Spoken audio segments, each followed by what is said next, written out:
What's up, everyone? I'm Frank, and today we got something a little different, something a little new. In the comments of my last video, I had asked about shows that I could watch on the channel. I asked about anime in particular, but I saw in those comments a few of you were recommending this show. It is not an anime, which is fine because I've actually heard good things about this show as well. And I saw some of you were pretty enthusiastic about it, so I decided why not, let's give it a chance and see how it goes. We're gonna be jumping into The Haunting of Hill House. We'll see how it goes, and with that being said, let's just jump right into it. Episode 1, Steven sees a ghost. Straight to the point, spoilers much. I'm just kidding.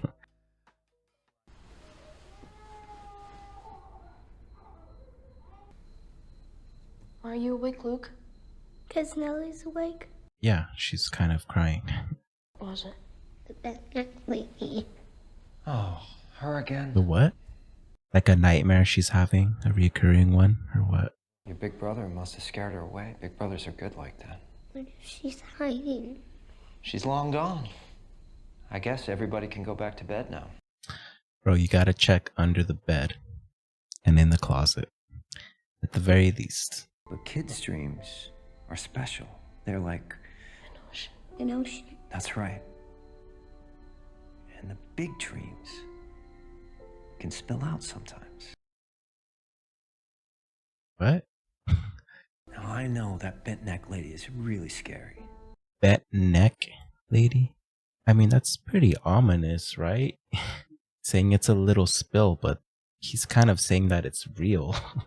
The way I interpreted that, and it could have been wrong, is he's saying that the dreams are like oceans and sometimes they spill, right?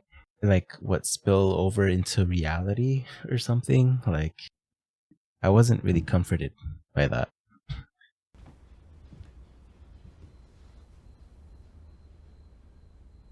Oh, that was quick. Sound asleep already. Oh, whoa, whoa, whoa. What is...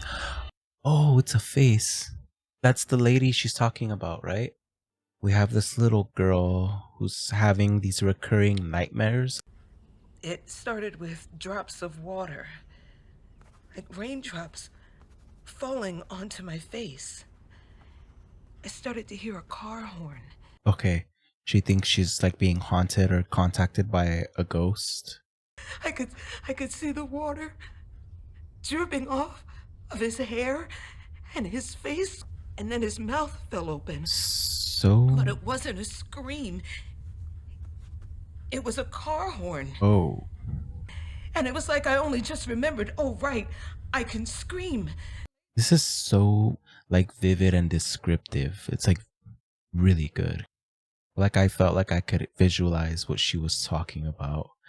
And the part about just staring and they're not screaming until remembering that she can, because she was so horrified about what she was looking at. So convincing. I'd also like to sleep in that room tonight. Goodness. I'll be fine. I can't promise I'll include your story in my book. Oh, of course. Oh, okay. A book. He's a writer, like an investigator. I read in the description that it said I think a writer or something like that. Something about a book. Hey, Hill House. So it's the title of the show is his book. Silence lay steadily against the wood and stone at Hill House, and whatever walked there walked alone. He seems annoyed by her, or like he hears this all the time or something.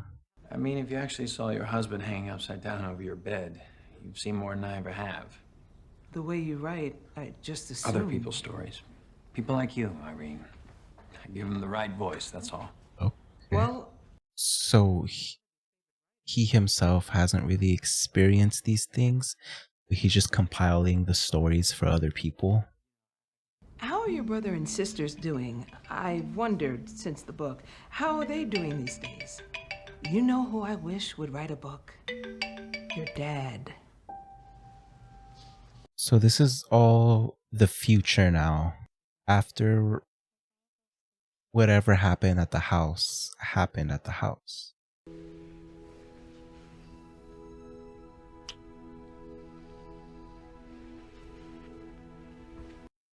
Is that like a pocket watch or a locket? What? Is she there?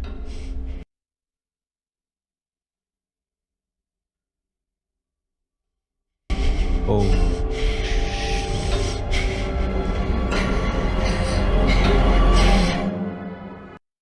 That's her. How scary, dude. She's like right in front of her face. Mr. Dudley found something for you. Dudley. I don't know if this is That's gonna cool, work, babe. young lady. And I'm gonna need it back. A key? That is a crazy set of stairs, man. It looks really cool though, but it's just kind of strange. Got it. Open it. Oh, okay. Mr. Dudley says this is a masterpiece. That's the door from the title scene, right? At the beginning. Well, this door's been locked for years and years and years and years, so if there's a pony in there, it's dead. It's a little brutally honest. Daddy, we need more keys. It's an emergency. So oh, shadow. Maybe they shouldn't open it, but we know they're going to. We've already got some mystery going on behind that door. Call Luke. I did. Straight to voicemail. He sold his phone for cash, or he's still in rehab, which means we stay out of it. Luke. Okay. Sounds like things went kind of downhill for Fine, I'll Luke. just handle it, shall I? That's why everybody dumps their shit on me, isn't it, Steve? I'm the oldest. It's my job. Oh, wait. That's you. Fine. Yeesh. It seems like the siblings aren't really that close anymore. No one's answering the phones. They don't know where someone's at. And when these two talked together, it felt kind of hostile. I have an angry god, an evil spirit. Nothing supernatural about it, though. Once we understood what it was, well, it was just natural. I prefer preternatural. Natural phenomena that we don't quite understand yet. So it feels like he's trying to like rationalize away anything that he may have experienced in the past. Like he just wants to explain things in a very real way, something that he can grasp. Like he doesn't want to believe these sort of stories or things that happened. Please leave a message after the beep. It's Steve. I'm sorry I missed your call. See what I mean? Everybody seems so distant. She got there and could have answered it or called them back, but she didn't. Oh, okay.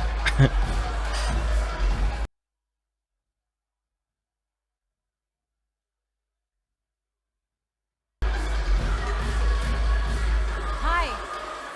Oh. Okay, she was still right in front of you. Okay. Theodora was her name?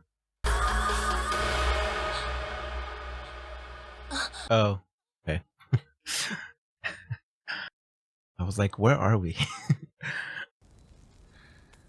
I'm here for grad school, sociology. I mean, the program's brutal, but I love.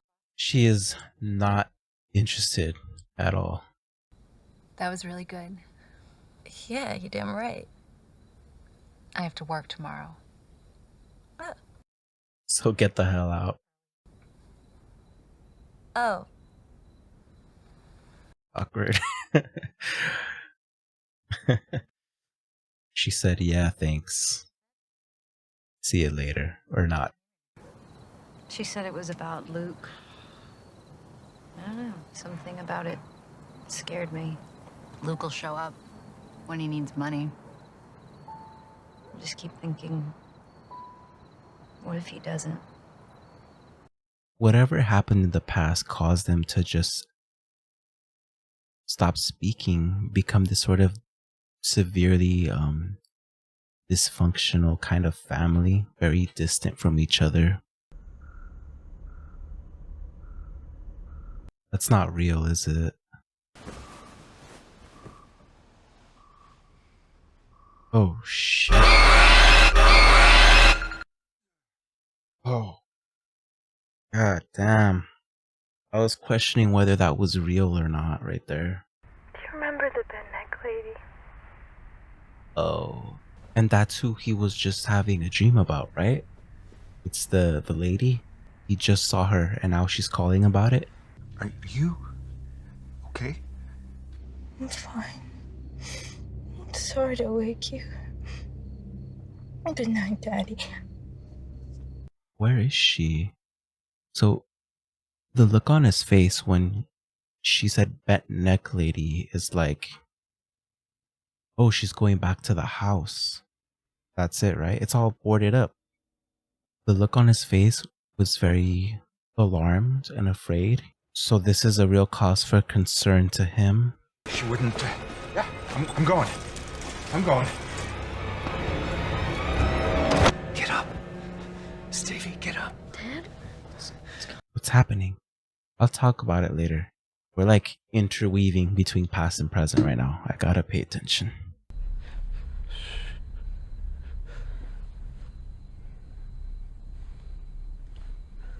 For the dad to look this afraid, he's scared too. He believes whatever's happening. What happened to his hand? Just frightens him so much. Closed. Is that her? What's happening? What's happening? Where's Mom? I thought I saw her upstairs. Oh, that was the mom. Or they think it's her. What is this?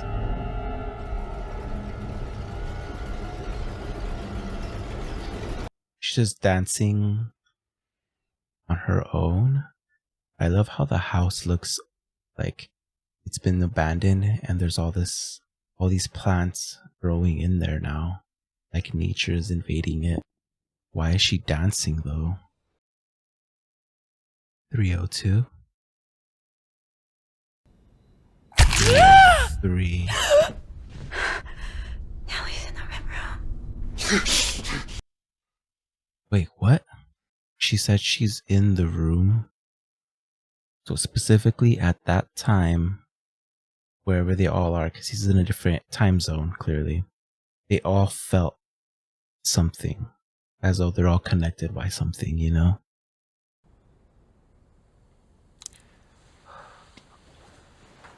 He's feeling the water. She said maybe today would change him.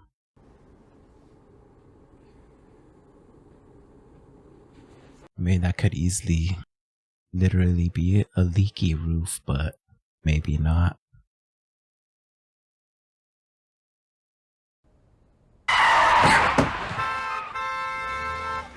That was just unnecessary. There's a pole there, see? But no sign.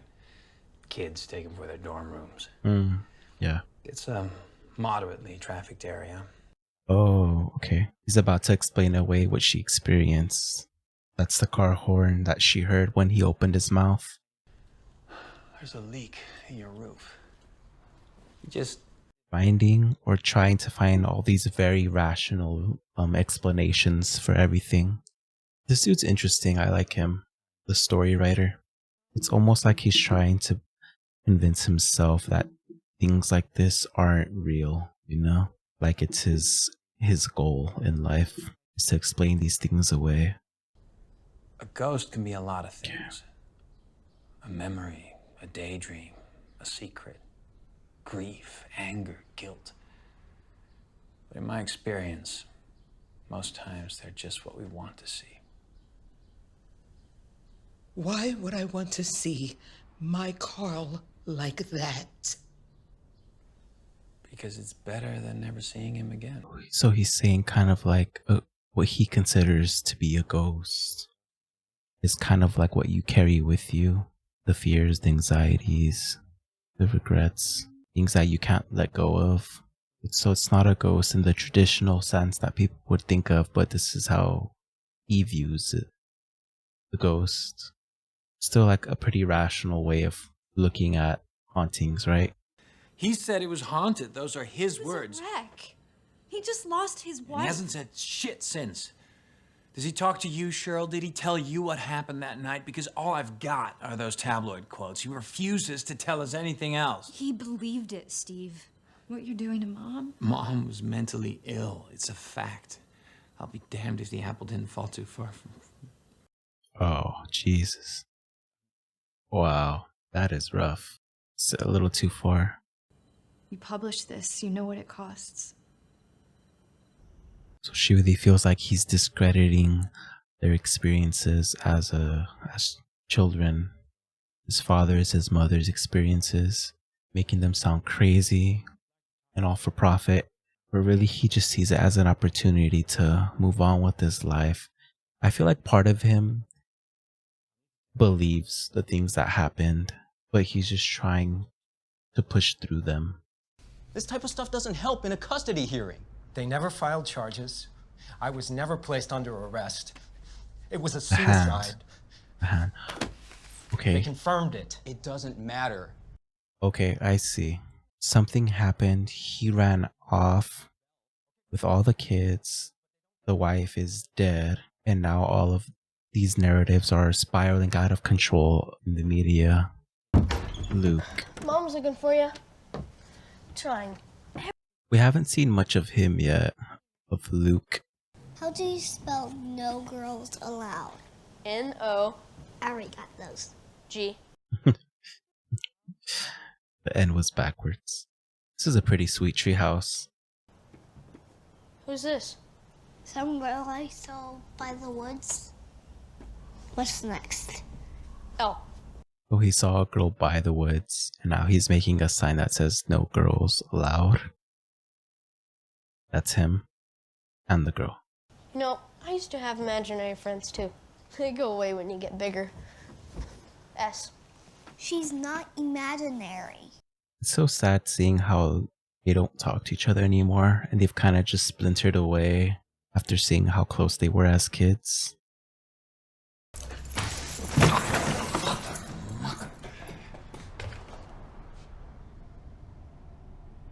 Is that him? That's Luke? Why does he have a camera? You hand me that iPad, you can keep the cash and sell that old camera. Oh, it's his stuff that he's taking. Wow, man. Jesus. That's rough. How like sad and heartbreaking to see.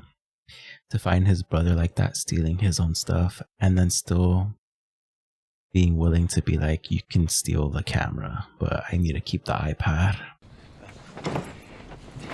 Did you tell Luke where I live? Did you bring him here? You just stood there and watched him loot me? What's going on? Is she actually there? Yeah, right? What is she looking at? She was at the house. She's dead. She's dead. What? So she's not actually there? Oh, her eyes. Her eyes are fading. Everything is.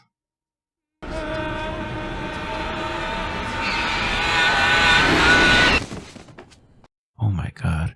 Just that gradual changing of the face was so chilling, man.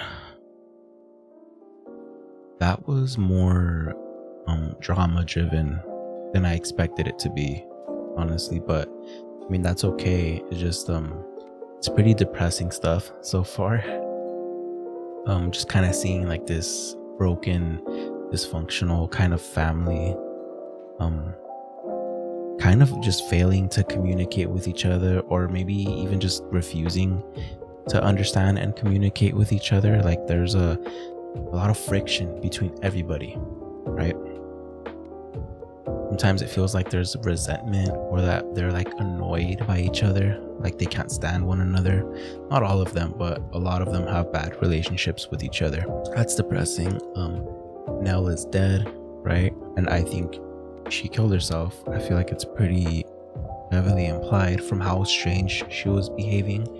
She was all alone, trying to contact people, her siblings, but that failure to have communication with her, it seems like it enabled this death that could have been prevented. you know? That's what's just so unfortunate about it. Steve even at one point, I'm pretty sure he like ignored her call or like hung up or something, right? And then he tried calling her back, but then she didn't answer. And it's just like they kept demonstrating again and again their inability to talk with each other.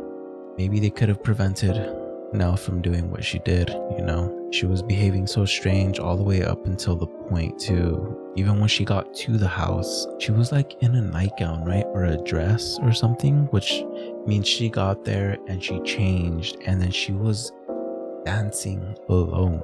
She was like waltzing through this house where, you know, vines and roots and plants were just invading the inside from the years of abandonment. It was very eerie and like somber, also kind of calm in a weird way.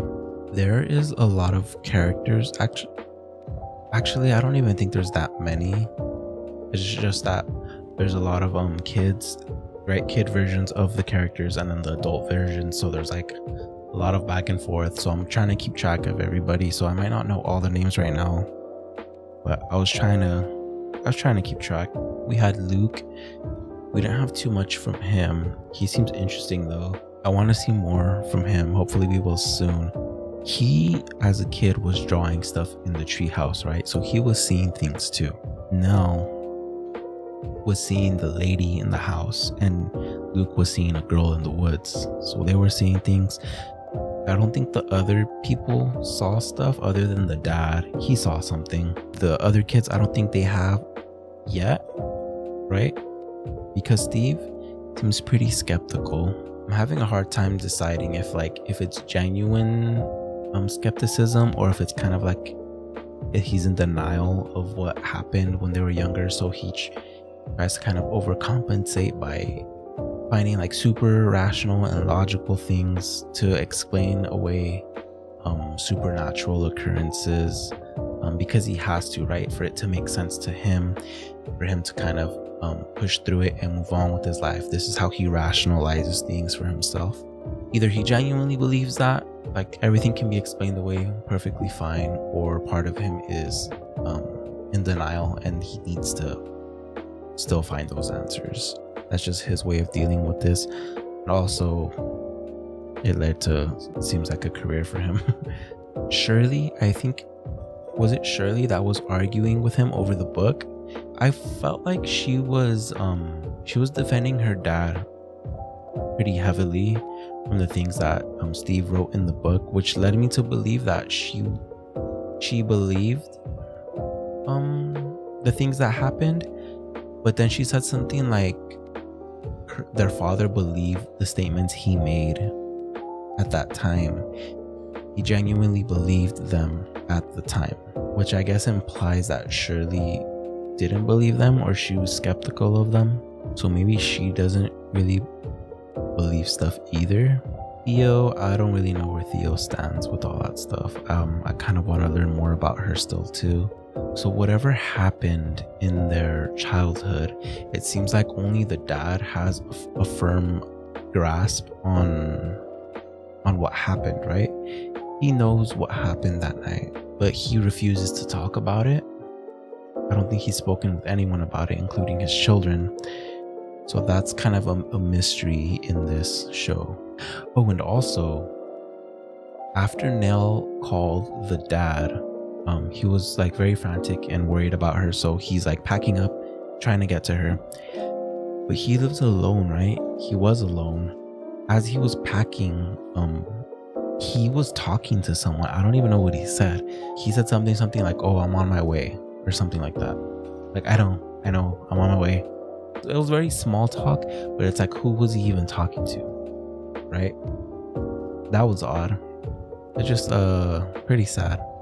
But we essentially we got this very broken family that's needing to deal with this trauma that happened to them as kids, and kind of learn to talk to each other again and cope and deal with the things that happened.